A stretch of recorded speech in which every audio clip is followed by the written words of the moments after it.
Jak se těšíš? Na dnešní večer. Jak se těšíš na dnešní večer? Ano, velmi.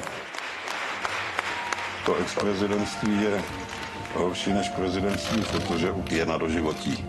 Prezidentem je člověk na 5 nebo na 10 let, takže tím ex-prezidentem je navždy. Jsem od rána do večera mezi lidmi, ale neskrývám, že v jakémsi smyslu jsem trošku osamělý. Ocitl jsem se tu tak, že jsem napůl těla jaksi poloochrnul. Já jsem vždycky chtěl být filmařem a zdá se mi, že by bylo docela dobré, kdybych svou kariéru ukončil tím, že se naplním můj dětský sen a že zrežíruju film.